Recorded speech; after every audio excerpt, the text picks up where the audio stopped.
Hello everyone. In this lecture video, we will be going to talk about the profit or loss calculation in variable costing. Under variable costing, operating income is driven by the unit level of sales, whereas under the absorption costing, operating income is driven by the unit level of production, the unit level of sales, and the denominator level.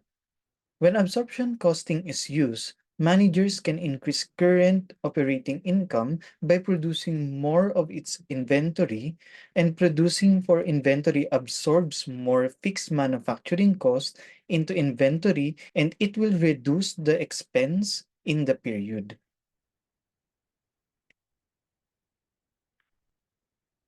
Let us have the pro forma of income statement for the variable and absorption costing.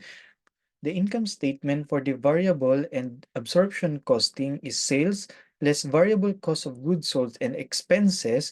You will get the contribution margin. Then we will going to deduct the fixed cost and expenses before we can get the net income.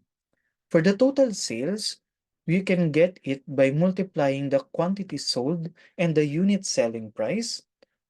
For the variable cost of goods sold, you can get by multiplying the quantity sold by the unit variable costs. For the fixed expenses, that is equal to the normal capacity multiplied by fixed expense per unit.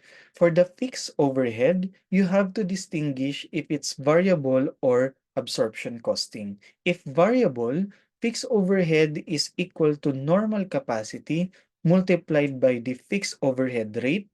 And for the absorption, the fixed overhead is equal to the quantity sold multiplied by the fixed overhead rate.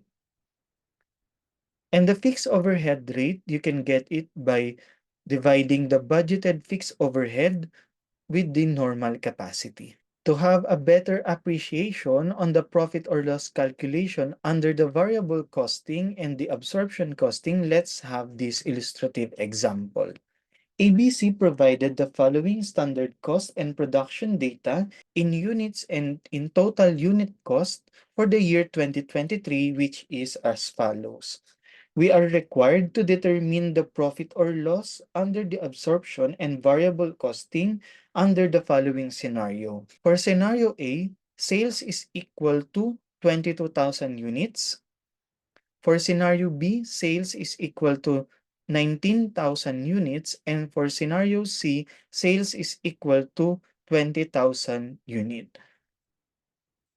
In this illustrative example, the normal capacity and the production is at the very same level, and the company estimates its fixed expenses based on the normal capacity. Let us try to solve for the scenario A. For the sales, we have here the sales price of 200 pesos per unit. Then we will going to multiply it by the sales data, 22,000 units. Therefore, we will going to get 22,000 units multiplied by our selling price per unit, which is 200.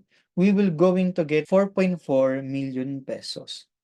For the variable cost of goods sold, under the absorption and variable costing, it's basically the same thing. That is 22,000 units. That's our number of quantities sold multiplied by the variable cost of goods sold, which is 120. We will going to get 2,640,000. Then for the variable expenses, we will going to multiply the 22,000 units by the variable expense per unit, which is 10. We will going to have here 220,000 pesos.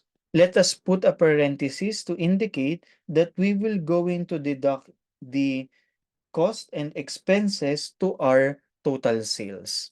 For the fixed cost, for the absorption, we will going to use the level of the quantity sold, which is 22,000. And for the variable cost, we will going to use the normal capacity, which is 20,000. 22,000 multiplied by 20, we will going to get 440,000. And 20,000 units multiplied by 20, we will going to get the budgeted amount of 400,000 pesos. For the fixed expense, we will going to use the 20,000 units multiplied by 5 pesos. We will going to get 100,000 pesos for both absorption costing and variable costing. The total profit under the absorption costing or the traditional costing is 1 million pesos, and for the variable costing, the total profit is 1,040,000 pesos. Let us have scenario B, wherein the sales is less than the level of the production.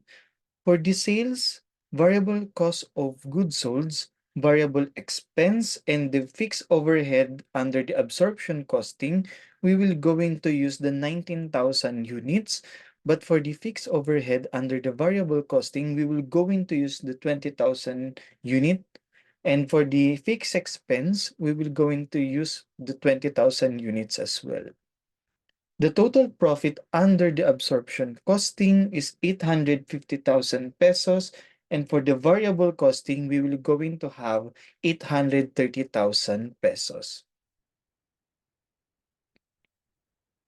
For scenario C, since we will be using the 20,000 units both for the absorption costing and variable costing, then our expected profit or loss will be the same amount, 900,000 pesos.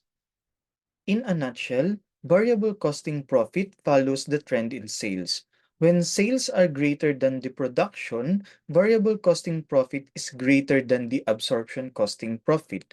And when the sales are lower than the production, variable costing profit is less than the absorption costing profit. Note that the fixed overhead charge in the variable costing is constant regardless of the level of sales, while the fixed overhead charge in the absorption costing changes in relation to the units sold.